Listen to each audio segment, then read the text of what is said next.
Hi friends, welcome to my channel. ಇವತ್ತು ನಾನು ತುಂಬಾ ಟೇಸ್ಟಿಯಾದ ಸಮೋಸ ಮಾಡಿದ್ದೀನಿ. ಇದು evening time snacks, tea time ಸ್ನ್ಯಾಕ್ಸ್ಗೆ ತುಂಬಾ ಚೆನ್ನಾಗಿರುತ್ತೆ. ಸೊ ಇದು ಹೇಗೆ ಮಾಡೋದು ಅಂತ ನೋಡೋಣ ಬನ್ನಿ. ಫ್ರೆಂಡ್ಸ್, ನಾನಿಲ್ಲಿ ಈ ಬೌಲಲ್ಲಿ 1.5 ಬೌಲಷ್ಟು ಮೈದಾ ಹಿಟ್ಟನ್ನ ಜರಡಿ ಇಟ್ಕೊಂಡಿದ್ದೆ. ಇವಾಗ ರುಚಿಗೆ ತಕ್ಕಷ್ಟು ಉಪ್ಪನ್ನ ಹಾಕ್ಕೊಳ್ತಾ ಇದ್ದೀನಿ. ಸ್ವಲ್ಪ ಓಂಕಾಳನ್ನ ಹಾಕ್ಕೊಳ್ತಾ ಇದ್ದೀನಿ. ಸೊ ಒಂದು ಸಾರಿ ಚೆನ್ನಾಗಿ ಡ್ರೈ ಮಿಕ್ಸ್ ಮಾಡ್ಕೊಳ್ಬೇಕು. ಸೊ ಓಂಕಾಳು ಹಾಕೋದ್ರಿಂದ ಮೈದಾ ಅಲ್ವಾ, ಸೊ ಸ್ವಲ್ಪ ಡೈಜೆಷನ್ ಬೇಗ ಆಗುತ್ತೆ ಅಂತ. ಇವಾಗ ತುಪ್ಪ ಆ್ಯಡ್ ಮಾಡ್ಕೊಳ್ತಾ ಇದ್ದೀನಿ. ತುಪ್ಪ ಆ್ಯಡ್ ಮಾಡೋದ್ರಿಂದ ಚೆನ್ನಾಗಿ ಸಾಫ್ಟಾಗಿ ಬರುತ್ತೆ ಮೈದಾ. ನೋಡಿ, ಮಿಕ್ಸ್ ಆದಮೇಲೆ ಈ ಥರ ಗಂಟು ಥರ ಬರಬೇಕು ಕೈಯಲ್ಲಿ ಈ ಥರ ಪ್ರೆಸ್ ಮಾಡಿದಾಗ. ಆಮೇಲೆ ನೀರನ್ನ ಹಾಕ್ಕೊಳ್ಬೇಕು. ಸ್ವಲ್ಪ ನೀರು ಹಾಕ್ಕೊಳ್ಬೇಕು. ಮೈದಾಗೆ ಒಂದೇ ಸತಿ ನೀರು ಹಾಕ್ಬಿಟ್ರೆ ಅದೊಂದು ತುಂಬಾ ತೆಳುವಾಗಿಬಿಡುತ್ತೆ. ಇದು ಚಪಾತಿ ಹಿಟ್ಟು ಥರ ನಾದ್ಕೊಂಡಾಯಿತು. ಇವಾಗ ಡ್ರೈ ಆಗದಿರೋ ಹಾಗೆ ಸ್ವಲ್ಪ ಎಣ್ಣೆನ ಹಿಟ್ಟು ಮೇಲೆ ಹಾಕಿಬಿಟ್ಟು ಚೆನ್ನಾಗಿ ಸವರ್ಕೊಳ್ಬೇಕು. ಒಂದು 10-15 ನಿಮಿಷ ಇದು ಹಾಗೆ ಬಿಡಬೇಕು. ಸೊ ಇವಾಗ ಒಂದು ಪ್ಲೇಟ್ನ ಮುಚ್ಚಿಡ್ತಿದ್ದೀನಿ. ಸೊ ಪ್ಲೇಟ್ ಮುಚ್ಚಿಟ್ಟಾದಮೇಲೆ ಇವಾಗ ಸಮೋಸ ಒಳಗಡೆ ಸ್ಟಫಿಂಗ್ಗೆ ರೆಡಿ ಮಾಡ್ಕೊಳ್ತಾ ಇದ್ದೀನಿ. ಇವಾಗ ಸ್ಟವ್ ಆನ್ ಮಾಡಿ ಒಂದು ಪ್ಯಾನ್ ಇಟ್ಟು ಅದಕ್ಕೆ 2 ಟೇಬಲ್ ಸ್ಪೂನ್ ಎಣ್ಣೆ ಹಾಕಿ ಸ್ವಲ್ಪ ಜೀರಿಗೆ, ಸ್ವಲ್ಪ ಸೋಂಪು ಹಾಕ್ಕೊಂಡಿದ್ದೀನಿ. ಒಂದು 10 ಸೆಕೆಂಡ್ಸ್ ಆದಮೇಲೆ ಸ್ಪೈಸಸ್ ಆ್ಯಡ್ ಮಾಡ್ಕೊಳ್ತಾ ಇದ್ದೀನಿ. ಎಲ್ಲ 1/2 teaspoon red chilli powder, garam masala powder, ಮತ್ತು ಸ್ವಲ್ಪ ಅರಿಶಿನ ಮತ್ತು ಧನಿಯಾ ಪೌಡರ್, ಇದಿಷ್ಟನ್ನು ಹಾಕ್ಕೊಂಡಿದ್ದೀನಿ. ಚಾಟ್ ಮಸಾಲ ಇದ್ದರೆ ಹಾಕ್ಕೊಳ್ಳಿ, ಚೆನ್ನಾಗಿರುತ್ತೆ. ಸೊ ನಾನು ಒಂದು 3 ಆಲೂಗಡ್ಡೆನ ದೊಡ್ಡ ಸೈಜ್ದು ಚೆನ್ನಾಗಿ ಬೇಯಿಸ್ಕೊಂಡಿದ್ದೆ, ಅದು ಸ್ಮ್ಯಾಶ್ ಮಾಡ್ಕೊಂಡಿದ್ದೆ, ಅದನ್ನು ಇವಾಗ ಆ್ಯಡ್ ಮಾಡ್ಕೊಂಡಿದ್ದೀನಿ. ಚೆನ್ನಾಗಿ ಮಿಕ್ಸ್ ಆದಮೇಲೆ ಸ್ವಲ್ಪ ಕೊತ್ತಂಬರಿ ಸೊಪ್ಪನ್ನು ಆ್ಯಡ್ ಮಾಡಿ ಇವಾಗ ಒಂದು ಸಾರಿ ಮಿಕ್ಸ್ ಮಾಡ್ಕೊಳ್ತಿದ್ದೀನಿ. ಇವಾಗ ಸ್ಟಫಿಂಗ್ ರೆಡಿ ಆಗಿದೆ. ಎಣ್ಣೆನ ಕಾಯಕ್ಕಿಟ್ಟಿದ್ದೀನಿ. ಎಣ್ಣೆ ಕಾಯೋ ಅಷ್ಟೊತ್ತಿಗೆ ಇವಾಗ ಹಿಟ್ಟನ್ನು ಲಟ್ಟಿಸ್ಕೊಳ್ಬೇಕು. ನೋಡಿ, ಇವಾಗ ಪ್ಲೇಟ್ ತೆಗೆದು ಒಂದು ಸಾರಿ ಚೆನ್ನಾಗಿ ನಾದ್ಕೊಳ್ಬೇಕು.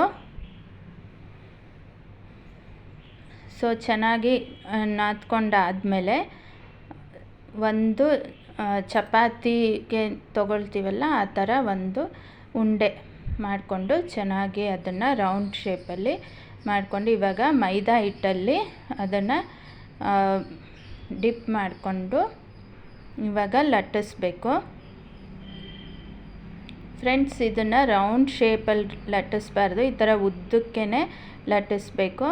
ಇವಾಗ ಲಟ್ಟಿಸಾದ್ಮೇಲೆ ಅದನ್ನು 2 ಭಾಗವಾಗಿ ಕಟ್ ಮಾಡಬೇಕು. ಅದು ವಿಡಿಯೋ ಸ್ಕಿಪ್ ಆಗಿದೆ ನೋಡಿ. ಇದು ಬೈಂಡ್ ಮಾಡೋಕ್ಕೆ ಸ್ವಲ್ಪ ನೀರನ್ನ ತೇವ ಮಾಡಬೇಕು ಹಿಟ್ಟನ್ನ, ಇಲ್ಲ ಅಂದರೆ ಅದು ಬೈಂಡ್ ಆಗಲ್ಲ. ಆಮೇಲೆ ಎಣ್ಣೆಗೆ ಬಿಟ್ಟಾಗ ಎಲ್ಲನೂ ಸ್ಟಫಿಂಗ್ ಎಲ್ಲ ಆಚೆ ಬಂದುಬಿಡುತ್ತೆ. ಸೊ ನೋಡಿ, ಈ ಥರ ಪಾಕೆಟ್ ಥರ ಮಾಡ್ಕೊಳ್ಬೇಕು.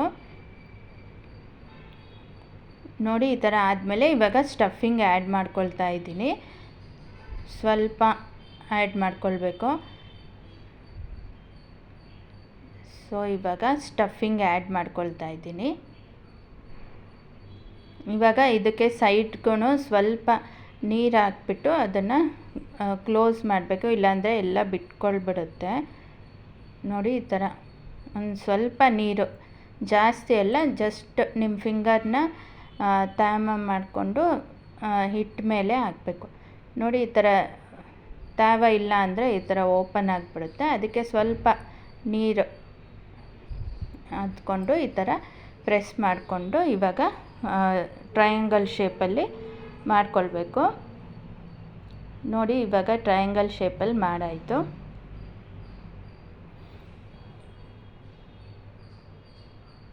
ಸೊ ಇವಾಗ ನೆಕ್ಸ್ಟು ಎಣ್ಣೆ ಕಾಯಕ್ಕಿಟ್ಟಿದ್ದೆ, ಅದು ಎಣ್ಣೆ ಕಾದಾಗಿದೆ. ಇವಾಗ ನಿಧಾನಕ್ಕೆ ಬಿಡಬೇಕು. ಆಮೇಲೆ ಎಣ್ಣೆ ಸ್ವಲ್ಪ ಜಾಸ್ತಿನೇ ಹಾಕಿರಬೇಕು, ಸ್ವಲ್ಪ ಹಾಕಿರಬಾರ್ದು. ಅದು ಮುಳುಗೋ ಅಷ್ಟು ಎಣ್ಣೆ ಇದ್ದರೆ ಸಾಕು. ಆಮೇಲೆ ಸಿಮ್ ಫ್ಲೇಮಲ್ಲೇ ಇಟ್ಕೊಂಡಿದ್ದೀನಿ ನಾನು. ತುಂಬ ಹೈ ಫ್ಲೇಮಲ್ಲಿ ಇಟ್ಕೊಳ್ಬಾರ್ದು, ಸಿಮ್ ಅಥವಾ ಮೀಡಿಯಮ್ ಫ್ಲೇಮಲ್ಲೇ ಇದು ಬೇಯಿಸ್ಕೊಳ್ಬೇಕು.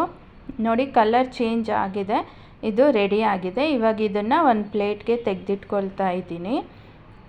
ಇನ್ನೂ 2 ಸಮೋಸನ ಮಾಡಿದ್ದೆ. ಇದು ಬಿಸಿ ಬಿಸಿ ಸ್ಟಫಿಂಗ್ ರೆಡಿ ಮಾಡ್ಕೊಂಡು ಇಟ್ಟು ರೆಡಿ ಇರುತ್ತೆ, ನಿಮಗೆ ಬೇಕಾದಾಗ ಮಾಡ್ಕೊಂಡು ತಿಂದರೆ ಚೆನ್ನಾಗಿರುತ್ತೆ.